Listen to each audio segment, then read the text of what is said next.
Yeah, just a quick review of the Air Ice Pack. So this is made for people that have knee pain or have some kind of knee problem. The idea here is that you put on the ice pack, and it cools things down, which helps eliminate pain. So ice is a good way to treat pain, and also helps decrease inflammation. So a few points about this particular ice pack. It does give you cold up to about 25 minutes. And the inside is really soft, so you don't have to worry about it being rough against your skin. And the outside is made of this kind of durable, silky nylon, which is kind of cool. So nylon is a pretty durable material, so I would expect that this pack to last you actually quite a while. So other things you can do for your knee, just an example from this book, Bulletproof Your Knee. If you're having any kind of knee problems at all, make sure you're strengthening, doing at least one exercise for your quadriceps muscle. Quadriceps muscle is a big muscle here on the top of your leg. There's your kneecap for reference. Actually, it's a group of 4 different muscles, but collectively it's called the quads or the quadriceps. So what research is finding now that if you take people with various knee problems, and probably just about any knee problem you could name, I can show you a study where researchers have tested the muscles around the knee, and they find just the quadriceps are really weak. And some studies are doing like CT scans. They look at cross-sectional area. They find it's actually smaller than normal. So as an example, knee swelling in the quadriceps. Another study demonstrated that even if you have as little as 20 milliliters of fluid in your knee, which is over a tablespoon of swelling, it's enough to decrease the strength of your quadriceps muscle. So if you have any kind of chronic or acute knee swelling, it takes its toll on your quadriceps. Knee injuries in the quadriceps, people look at if you broke like your lower leg bone, your tibia, or a surgical opening of the knee joint, like you had knee surgery before they opened it up, put you at risk to have decreased quad strength. Ligament problems in the quads. Here's one, anterior cruciate ligament. So that's your ACL. You've heard of football players tearing their ACL. So look at this. One study looked at people that had completely ruptured their ACL. Researchers found that the strength of the quadricep muscle in the injured leg was decreased by 25 to 30%.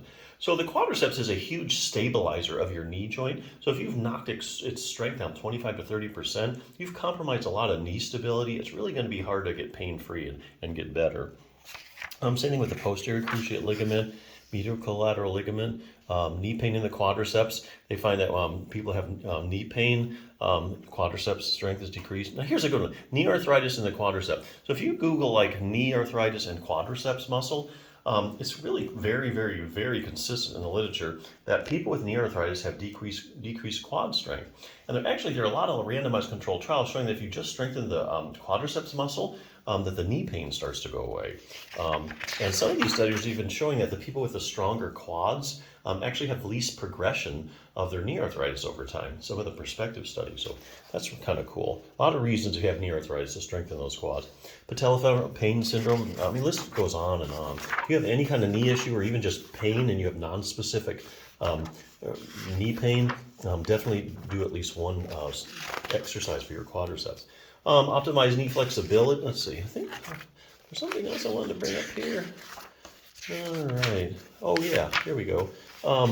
Fine-tune control over your knee. Okay, so here they're talking about the hip muscles. So sometimes you can have really bad knee pain, and there's really nothing wrong with your knee at all, but the problem's actually going on at the hip.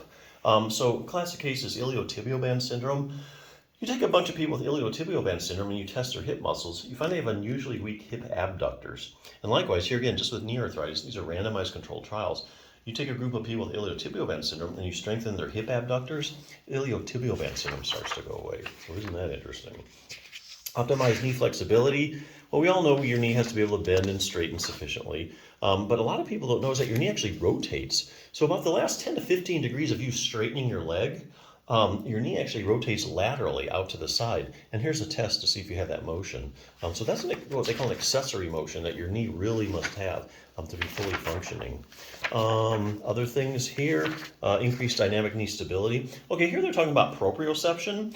So proprioception is your position sense. So basically, if I turn the lights out right now and you're in the dark, you'd probably be able to tell me whether your knee is bent or straight. And that's because you have receptors in the knee and the joint and the soft tissues that constantly give your brain feedback as to where your knee is in space. So when researchers are going on, they're testing the proprioception in people with various knee problems, they're finding, hey, it's just not what it should be. It's not like they can't, people don't know where their knee is, but it just isn't up to par. There's a deficit there that you really need to have a fully functioning knee. But anyways, there's some other things you can do. So this pack, good pack, basically ice is something time tested. You ice your knee down, it does get rid of pain, even though it's just temporary.